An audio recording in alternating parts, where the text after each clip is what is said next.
going to be hearing from two of our senior lawyers, Julie Gagnon and Carol Zakuski. Julie and Carol have, literally a combined decades worth of experience advising administrative tribunals. They advise them from many contexts. They often act for professional regulatory bodies and act in discipline matters and prosecute complaints in that way. But they also work in tax assessment, and they also act as independent legal advisors to the actual decision-making bodies. Both of them also have done a tremendous amount of training. So this is not something that's new to them. I think that you are going to get a lot of value out of today's session. And with that, I will turn it over to Julie. Over to you, Julie.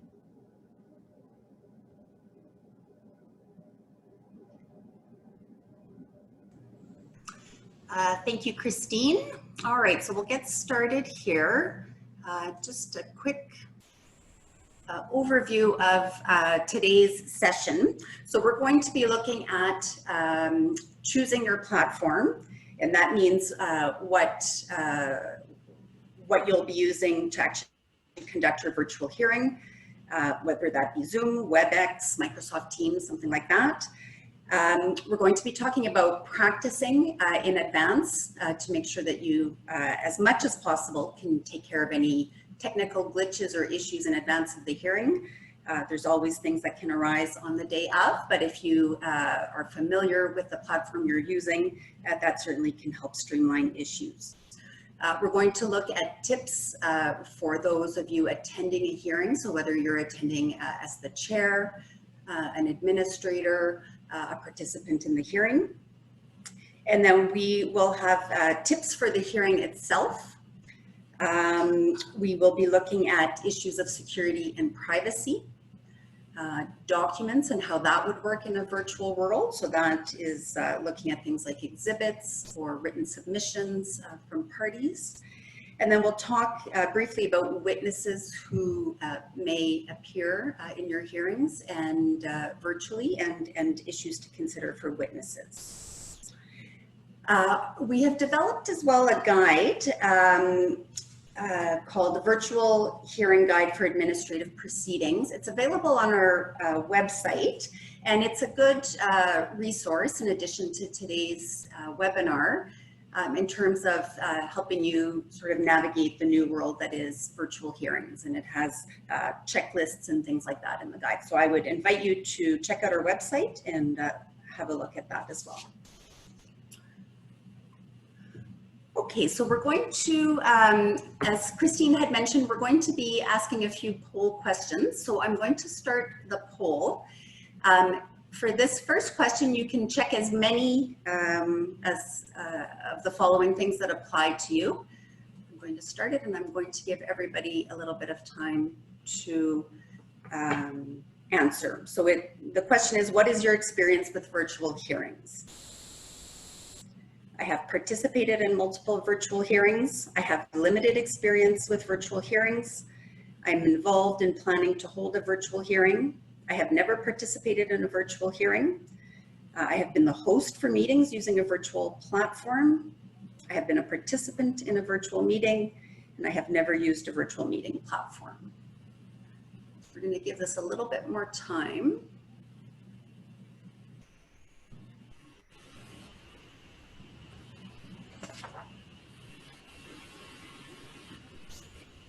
So we have almost everyone's responded. We're going to give it maybe just another 15 seconds or so.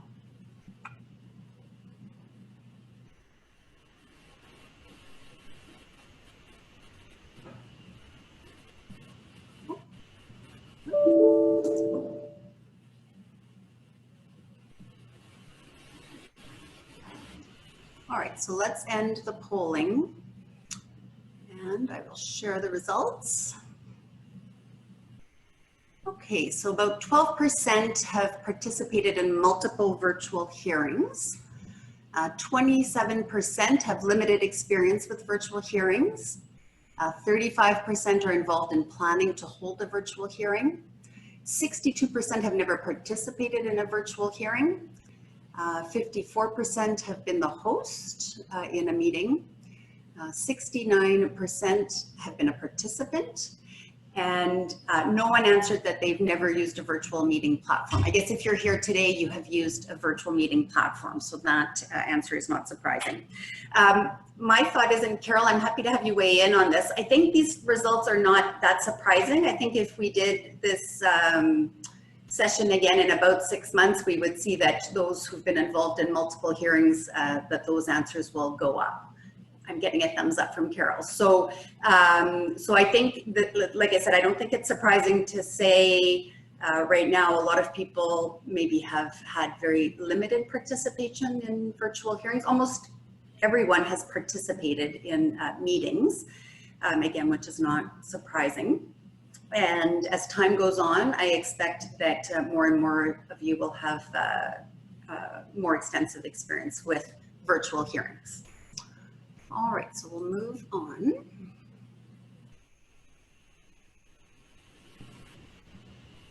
Okay, so just before we get started, the world has changed dramatically in the last 6 months, as everyone knows, and more administrative tribunals are looking at how to make sure that they can continue to conduct hearings. I expect most of you appreciate that you know, justice and decision making can't simply be put on hold while we wait for the world to get back to normal. And so increasingly administrative tribunals and the courts are looking at trying to proceed so that decisions can continue to be made.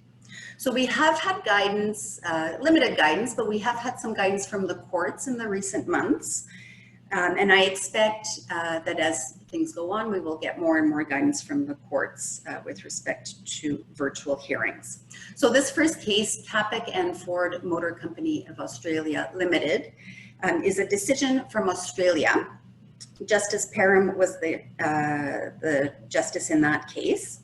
And this case is interesting because it is clear when you read the entirety of the case that Justice Parham is not terribly supportive of holding trials in a virtual setting. Julie, sorry to interrupt. Could you stop sharing the results so that that window is gone from the screen? I thought I had. I'm just going to pop in, Carol. I think just as a panelist, you can see it, but you can just X out of yours. I don't believe that. Sorry. No problem. This is the joy of virtual hearings. And so what was at issue before Justice Parham was he was facing a 6-week trial with 50 witnesses. And one of the parties argued that the hearing should be adjourned until October, when the pandemic will be over, quote unquote. Justice Parham's thoughts on that were that we have no idea when the pandemic will be over, and it would be unfair to cease the administration of justice for an uncertain amount of time. So the issue that he was looking at was considerations of fairness to the parties. Does that mean that a virtual solution is not feasible and that the trial must be postponed? So his thoughts were that while it's not ideal, that the trial should still proceed. And the last bullet there, the court says, under ordinary circumstances, I would not remotely contemplate imposing such an unsatisfactory mode of a trial on a party against its will. But he noted that these are not ordinary circumstances and that the parties and the court should do their best to try to make the trial work. And if it becomes unworkable, then they could assess it at that time. So that court gave guidance that even where the court was not terribly pleased with the prospect, that they were willing to try a virtual trial. The next case is out of Ontario, Arconi and Smith, and that was not an issue of the entirety of the trial being by video conference, but questioning of between the parties in advance of the trial. And in that case, the plaintiff needed to examine a witness before the trial, but argued against it by way of a virtual platform for the following reasons. They said that they needed to be with their counsel to assist with documents and facts during the examination, that it was more difficult to assess a witness's demeanor remotely, and we're going to circle back to these points throughout the presentation. The third argument was the lack of physical presence in a neutral setting deprives the occasion of solemnity and a morally persuasive environment. And fourth, that the plaintiffs do not trust the defendants not to engage in sleight of hand to abuse the process. And so the court dismissed those arguments in looking at whether questioning could be done by video conference. And the second bullet, I think, is quite telling. The court said, in my view, the simplest answer to this is it's 2020. We no longer record evidence using quill and ink. In fact, we apparently do not even teach children to use cursive writing in all schools anymore. We now have the technological ability to communicate remotely effectively. Using it is more efficient and far less costly than personal attendance. We should not be going back. And so there the court found that there was no reason not to order the questioning to proceed by way of video conference. And so that's a helpful case. And like I said, we're going to talk about all of those objections that were raised throughout the course of this presentation in terms of making sure those kinds of issues are, or those concerns are addressed. Okay, so we have this, I'm going to turn it over to Carol now with our second poll question. Sure, could you launch that poll for me?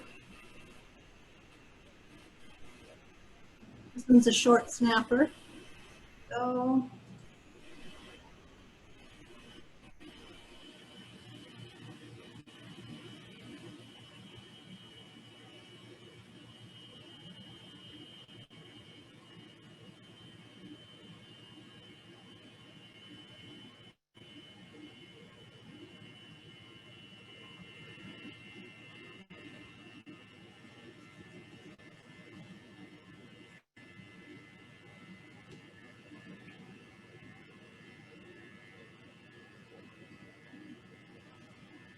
Okay, if you want to end the polling and share the results.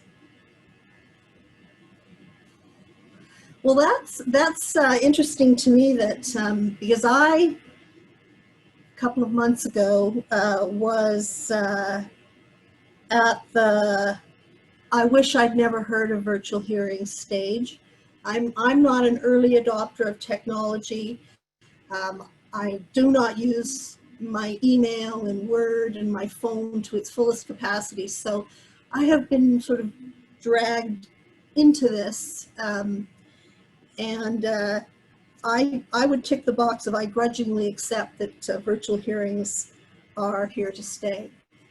And I think, though, that where business is at and where administrative tribunals are at, that virtual hearings will continue to be, you can stop sharing, thank you, will continue to be a tool that administrative tribunals, having learned how to use them, will continue to use in the years to come. There's no question about that. And right now, I'm working with a client, and we're looking at scheduling several half-day hearings. Put them all together, it's about a week of hearing time. It's in the far north. I'm in Edmonton, the other side's in Calgary. And we're having the dickens of a time finding a solid week to allow time to travel there and travel back. Whereas if we had the virtual technology, this particular tribunal doesn't, we could have gone, okay, there's a free day here, there's a free day there, then there's no need for travel time. And I think that this is a tool that tribunals, without question, are going to continue to use for all of these reasons up on the screen. But You know, Alberta is a large province, and reducing the need for travel, and in my particular case that I'm talking about, we could, right now no, October's not good, November's not good, December's not good. We're getting farther and farther out into the future to find a solid chunk of time where we've got the time to travel. Whereas if we had the ability to use a virtual hearing, we'd be started on these matters much sooner. You could change the next slide, please.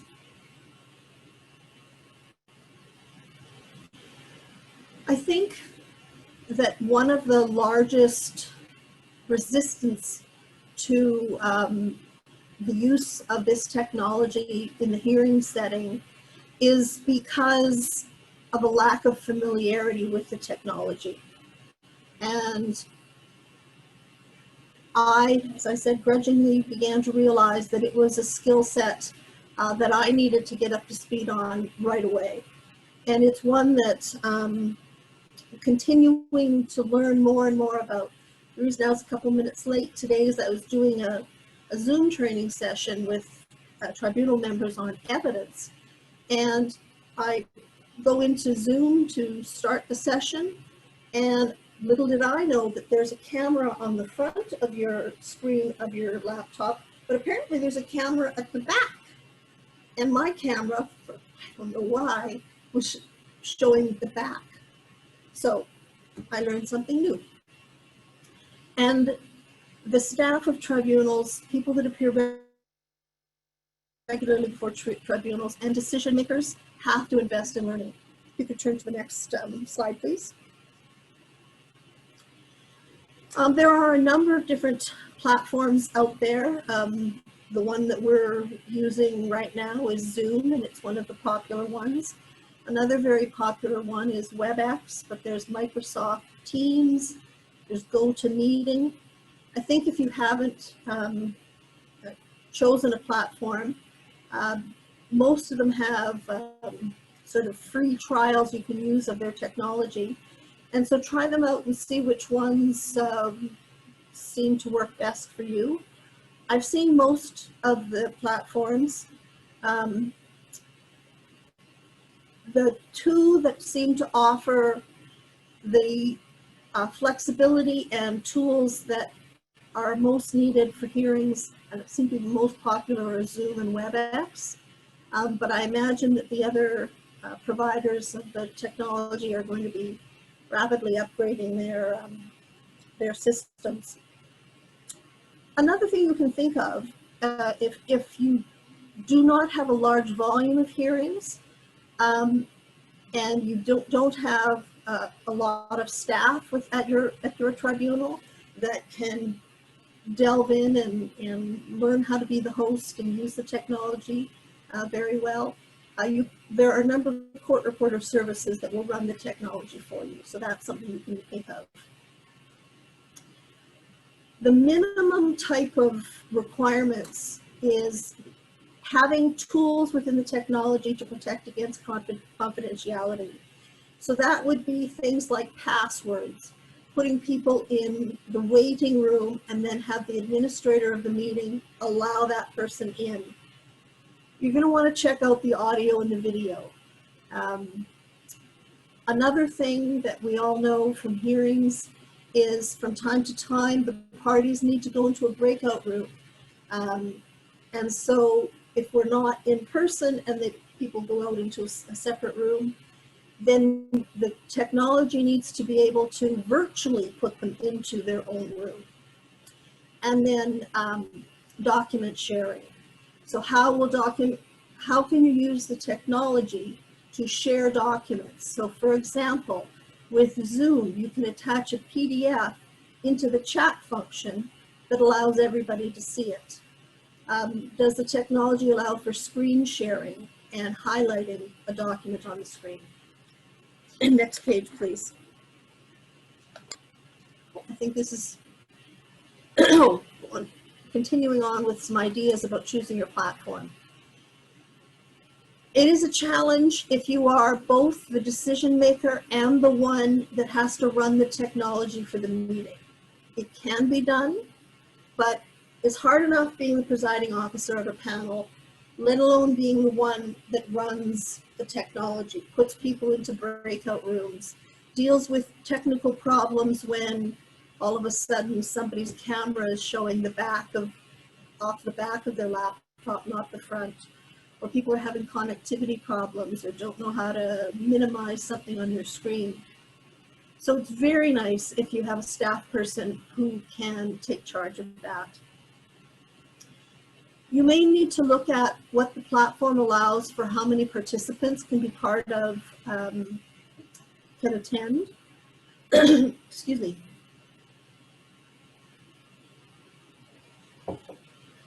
If the type of hearings that you hold are ones where you advertise that the hearing is going to be happening and members of the public attend and observe on a regular basis, then you need to develop a protocol for members of the public to register with your staff so that they can be sent a link to gain access to the meeting. I definitely think you're going to need breakout rooms. If nothing else, you're going to need a breakout room for the panel, because from time to time the panel needs to step out of the hearing room and put their heads together and deal with a particular objection or issue in the hearing. You're going to need to talk about how you're going to manage the documents and what's the protocol for dealing with technical difficulties. So these things all can be managed, but you need to put your mind to them up front, which is the next segue into Julie's topic. Thank you, Carol. So practice makes perfect. I think one of the, in my experience anyways, one of the biggest hurdles to having people buy into virtual hearings is a fear of the unknown, fear of working with technology. And like Carol, I am not one that necessarily uses technology to the best of everything technology has to offer, but I've now been involved in a number of hearings, and I can say that the more you do, the more you get comfortable using that platform. And every participant that I've dealt with, whether I'm independent legal counsel to a tribunal or with my client, I've received really positive feedback from participants about hearings. So there sometimes is apprehension in advance if it's the person's first hearing by way of a video conference or a virtual platform. But even when we've experienced technology glitches, overall, I think the feedback is really positive once people see that it really is very practical and it really can work. So in order to sort of get that buy-in, it's important for the participants to be really familiar with the platform ahead of time. And so for clients that are the ones that organize the hearing, they will be the administrator or the facilitator of the hearing. I always encourage them to make sure that that person, the facilitator or the administrator, is super familiar with the platform, and that the tribunal members have an opportunity to meet in advance, understand how the platform works, and just basic things, you know, how do you mute and unmute yourselves? And if you have audio issues, what are, you know, where are the settings? What are you supposed to be looking at? And if you have that meeting in advance, you can make sure that they are at least best prepared for the day of the hearing. And so my thought is have the participants practice maybe about a week in advance. You want it to be fairly fresh in their mind, so you wouldn't want to do it too far in advance of the hearing. And also things like if they're using a new platform for the first time, making sure they've downloaded what they need to, and you're not wasting time the morning of the hearing dealing with those issues. And Also important, the day of the hearing, for your tribunal and participants to join a little bit in advance of when the hearing is set to start. So I like to have the tribunal, you know, my recommendation is they meet maybe half an hour in advance of when the hearing is scheduled to start, and then the parties and their legal counsel are planning to join maybe 10 to 15 minutes in advance of the meeting. So in addition to having a practice run with your tribunal members, you can certainly also set up a practice test meeting with all of the participants in advance of the hearing. And important for counsel and participants to understand that they are responsible to make sure that their witnesses are familiar with the platform, have received some training and an explanation of the procedure. So I think that responsibility does rest on counsel or on the parties to make sure that their witnesses have downloaded, you know, the app, have some familiarity with using it, so that the day of the hearing you're not wasting a lot of time trying to deal with technical issues. So when you're in the meeting, so here's a list of tips. Again, if you look at the virtual guide, there's more information there with respect to all of these, but you need to have a working camera, microphone, and speakers. It's really practical if you're a participant, so whether you're a tribunal member or one of the parties, to have an extra monitor. And my recommendation is, if you plan to do a lot of these in the future, is to invest in an extra monitor if you don't have one. I know of clients who've set up so that they're, you know, if they have a smart TV, their TV can be their extra monitor, an iPad, those kinds of things. But if you're going to be doing a lot of hearings, it's nice to just have an extra monitor set up. And that allows you to continue to see the participants in the hearing on one screen, and then look at documents and exhibits that might be entered in the hearing on the second screen. You have to ensure that you've cleared your calendar. This is like a real hearing. It is a real hearing. All of those things you would do in a normal hearing should apply. And so your calendar should be cleared. You should not be getting interrupted, and you need to find a quiet, private place to hold the hearing. So you shouldn't have any interruptions. When I'm doing hearings, if I'm doing them from home, I have a note on my door that says, quiet, do not come in, so that my spouse and children know that I'm involved in a meeting and can't be interrupted. So it's important to keep, because it is still one of the concerns raised in the one case was that it's going to lose aspects of being a solemn procedure. It's important to maintain that. And you don't want to have interruptions, family members or pets, you know, coming into the room and interrupting the proceedings.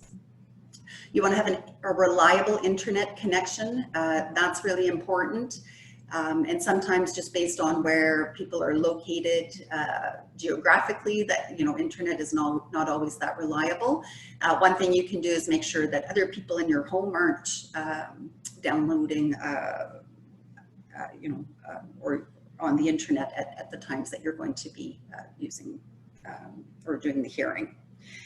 Headphones is a good thing to have as well. In my experience, it kind of helps focus. For me, it helps me focus on what is happening and cuts out external noise.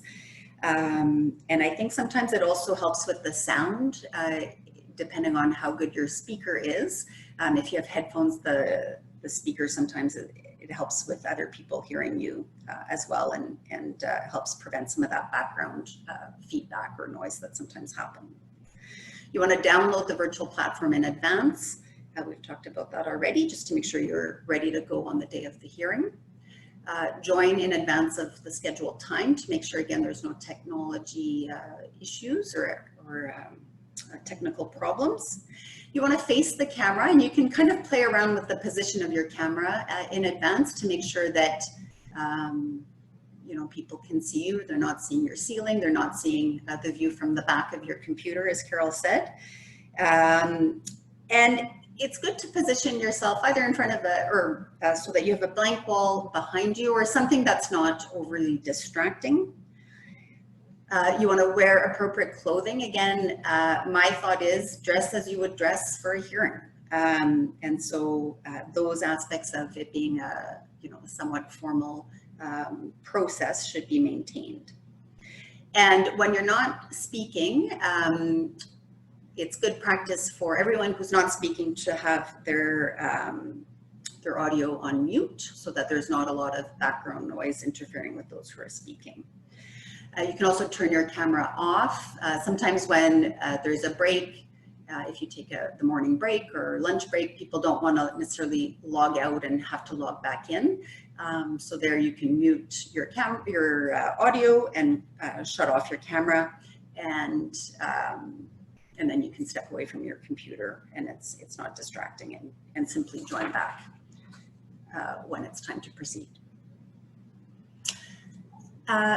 For the hearing itself, it's good to have, so the facilitator or the hearing administrator should have a master list with the contact information of all of the parties, cell phones, email addresses, those kinds of things, so that they can reach out to the parties or the tribunal if there's any issues.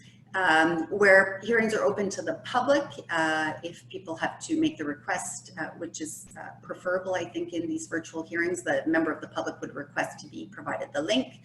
The hearing administrator can have that person's information as well, so that they know to admit those people into the hearing. You should have a protocol to deal with technical issues. So not only should the administrator have the parties' contact information and the tribunal members, but all of the participants should also have a number that they can contact if they are having technical issues. I find a cell phone is usually the best, or a telephone number over email, just to make sure that if you're trying to contact someone, they get they receive the call immediately. Before you get started, you should make sure everyone can hear and see each other. So you can have them unmute and introduce themselves, or the chair can introduce everyone and just have them wave at the camera to acknowledge that they're there, that they can hear what is happening. And all participants should be instructed to silence devices during the hearing. So your cell phone shouldn't be beeping, your email notifications should be turned off. Again, just so there are no distractions during the hearing. I've talked about muting your microphone unless you're speaking. You might want to, especially in the beginning of doing hearings, I find that once you have participants who've done a few, that they do get a little bit more streamlined, but plan to schedule a little bit longer than you would perhaps for an in-person hearing, just to deal with any technical issues that might arise.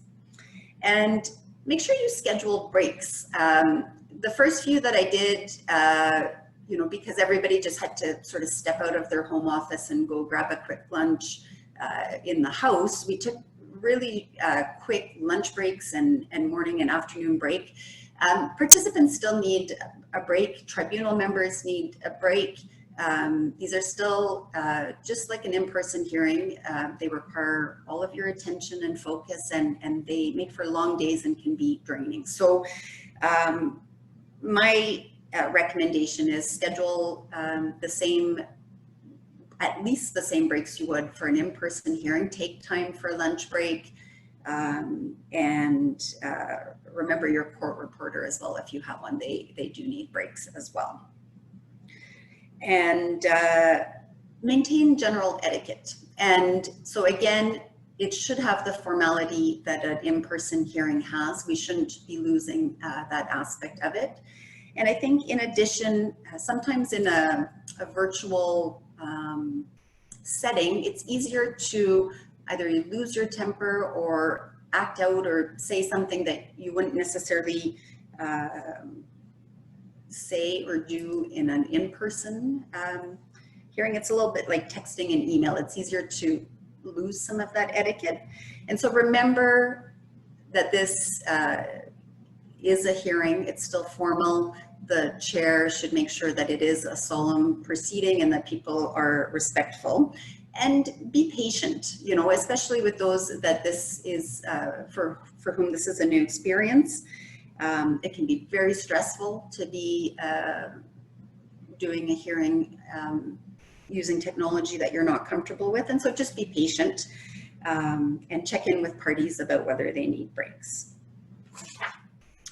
All right, I'm going to turn it back over to Carol with our third poll question.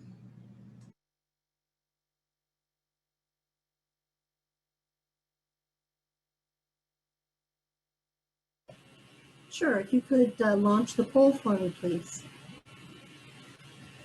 This is getting you to think about what you think hearing participants are concerned about.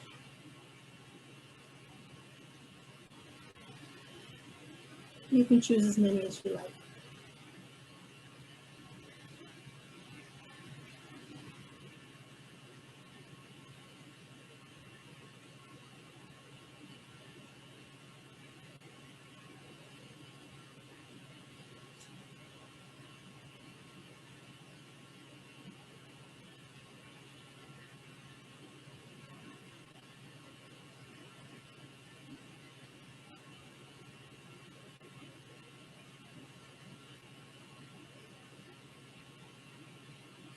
Okay, if you could end the polling and share the results, please.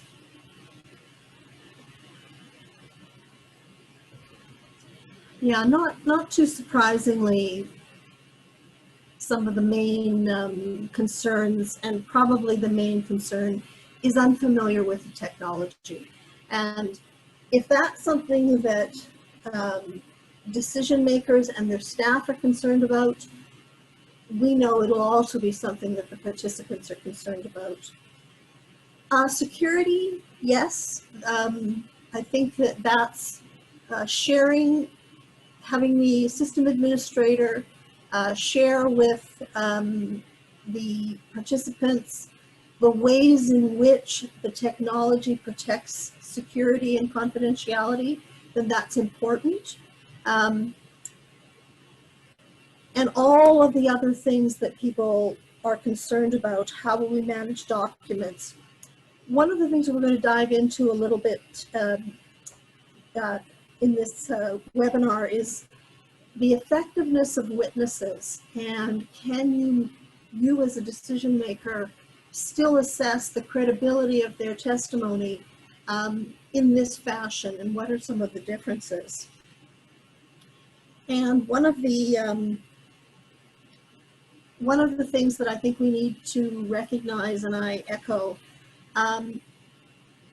this is a different use, especially if it's a larger hearing and you've got 3 members of the panel, you've got a witness and a lawyer, a witness and a lawyer, and then a whole bunch of other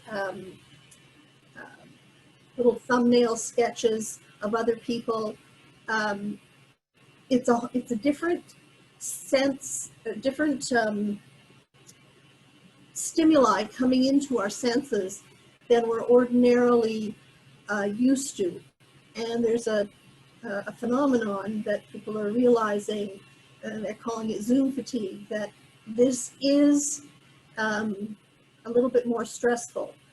I am finding personally that it is not quite as stressful on me as it first was, but I've spent some weeks, it seems like I've spent the better part of my day using this technology. So I am finding it's getting better, but it is taxing on people. If you can end sharing the results and move to the next slide, please. So security, the main platforms have factors built in to the technology that allow us to do things like set passwords. So if you receive the link that you click on to join into the meeting, and then the screen will come up and you have to put in your password. The administrator of the meeting can disable the chat function so that you don't have a witness on the stand communicating with another witness. I also think that it's good practice that even though your hearing you might advertise that you're going to hold a hearing using this using a technological platform on a particular day and time, that the link to join the meeting is not advertised publicly. So there are, and if we could turn to the next slide, please. There are a number of other protections. There is a function called a waiting room. So you were all in the waiting room. When you first logged in, it would have said, just wait a moment, please, and the administrator will let you into the webinar. Well, people coming into a hearing can be placed in the waiting room. So if you have the practice in your hearings to exclude witnesses before they testify, they can come in, be present at the start of the meeting, you know they're there, and then the administrator puts them in the waiting room. And when they're in the waiting room, they cannot see or hear anybody until the administrator brings them back into the hearing room. You can disable the recording on some of the technological platforms. And if you are concerned that someone has a cell phone just off to the side where they're recording things, you can have the participants in the hearing undertake or promise to you, the tribunal, that they won't be recording hearing. Next slide, please. So I think we've spoken about this. Also, the administrator, if you don't have a password, you can't get in, and the administrator of the host of the virtual hearing can kick somebody out of the hearing. The next slide, please. I'm just going to spend another little bit of emphasis on getting prepared for a virtual hearing. Can't stress enough, practice, practice, practice. And that goes for the staff of the tribunal, yourselves as decision makers, and your staff are going to have another area of responsibility to get the participants for a hearing up to speed. Sometimes the use of a preliminary hearing conference using the technology, it's an opportunity for all the participants to check the technology out, to ask their questions about things like how will security be handled. They will be then told about what the protocols are. And I agree with Julie, you're going to do this about a week before, because you don't want to do it too far in advance. And if there are, people can experience issues with if, for example, they have an iPad.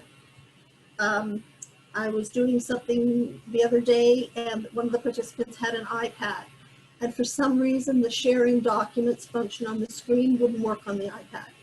So if you learn this in advance, then it gives the participant a little bit of time to sort out some other technology. Next slide, please. Now, how do you handle the documents? This needs some attention up front as well. As a tribunal, I think it's a good idea to give the parties direction to work on an agreed document book exchanged in advance. If you can, it's really nice if the PDFs that the documents are stored in have a numbering system from like 1 to however many pages there are, so that if you say, please open up page 145, there's only one page 145 in all of the documents. The shares. Carol, it's Christine here. Sorry, I'm just going to interject for a moment. I just want to be mindful of the clock. We're at 10 to 1, and we have a couple of questions. So I just thought I would pop in and let you know that. Yeah, thanks. If you could go to the next slide, just one small point on witnesses. If you're a tribunal where you take witness testimony under oath, this is something you have to cover in advance. If the witness is going to swear on their holy book, they need to have, if Julie's the presiding officer and I'm the witness, I need to have a copy of the holy book in my hand. Okay, so again, that's some advance preparation.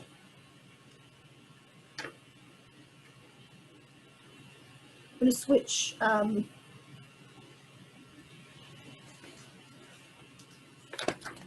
over to poll question number 4. Okay, so poll question number 4 talks about, when I weigh the evidence of a witness and I'm concerned about credibility, I rely on the following. So this is really from the perspective of a tribunal member. So we're going to start the poll. Okay, and again, you can choose as many options as you think apply to you. We'll do this one a little bit quicker just because Christine has reminded us about the time here.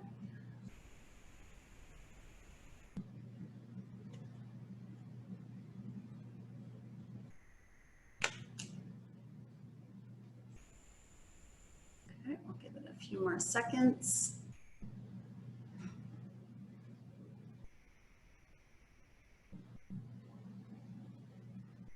Still coming in, so I'll give it a few more seconds. Okay, let's end it there. 70% the witness's ability to recall, 55% the witness's body language, 30% comparison of experts' qualifications, 50% the witness's demeanor, 85% whether the witness is consistent in their evidence, 85% whether the witness is consistent with other evidence, whether the witness was a direct observer, 85%, and 35% the methodology used by an expert witness. And so demeanor and things like body language are one aspect of assessing a witness's credibility, but as you can see from the responses there, it really shouldn't be a huge factor in terms of assessing a witness's credibility. And so, I'm not sure if I shared the results. There we go, I'll show the results now. And the courts have said to us that it really is a factor that you should not place a lot of weight on. And so even if you don't have a witness in front of you in person, to be able to assess their demeanor or their body language, that really is just a small factor in any event, and is not something as a tribunal that you should be placing a lot of weight on, even during an in-person hearing. Okay, so we're going to move on. And, there's a whole, there's a lot of training that can be given with respect to witness credibility and how to assess it. But, articles that I've read have kind of flagged that it's important as a tribunal member to kind of keep any potential biases in check in terms of seeing a witness virtually. And so if they're not good with technology, or there's something, their lighting is not very good and it's a little harder to see them, be aware of those things that might affect how you perceive that person. And so it's important as a tribunal member that you kind of are aware of those potential biases and keep them in check, and really go to the things that you can assess regardless of whether they're in person or not, which is their ability to recall, the consistency with evidence they've given in the past, or statements they've made in the past, consistency with what other witnesses are saying or other documents that may be available. And so just an important reminder, if you're a participant preparing a witness, meet with them in advance virtually and make sure your witness is as well prepped as possible, so that you do put them in the best light possible when they're giving their evidence. So make sure they're somewhere where you can easily see and hear them, and the lighting is good and the camera angle is good, and all of those things. So set your witnesses up for success as much as possible. One practice in terms of making sure there isn't somebody with the witness coaching them, or that they're referring to documents that they shouldn't be, is to have the chair ask the witness to just show, use their camera and show their room, show their desk area in advance of the hearing. And again, if you look at the virtual guidebook that we've prepared, there's more information in there as well. And then one other, kind of the last point we wanted to touch on for today was, remember the principles of natural justice. So these apply obviously in person. The same principles apply in a virtual hearing. The parties have the right to know the case against them. They have the right to be heard. They have the right to an impartial and unbiased decision maker. They have the right to a decision made by those who heard the case, and the right to a decision with reasons. And so as you're in the virtual world, if something happens, if a participant suddenly can't be heard or can't hear you, obviously that will affect fairness, and you need to stop the hearing and make sure that the technology is there. So, just be mindful of those principles. And we have our next webinar on September 14th deals with top tips and for boards and tribunals, and these will be covered in more detail there. So this is really just a quick overview. And again, in our Conti, the case I first touched on, the one that was from Ontario, where the justice was in favor of virtual hearings, indicated that all parties have the same opportunity to participate and to be heard. All parties have the same ability to put all of the relevant evidence before the court and to challenge the evidence adduced by the other side. And so virtual hearings should not affect the ability for the parties to have a fair hearing. And then finally, we thought we'd end with a quote: "In the rush to return to normal, use this time to consider which parts of normal are worth rushing back to." And it may be that there's lots of advantages to conducting at least some of your hearings virtually going forward. And so we, before we go to a few questions, we will launch our last poll, which is, do you think that the use of virtual platforms for hearings will continue even after social distancing is relaxed?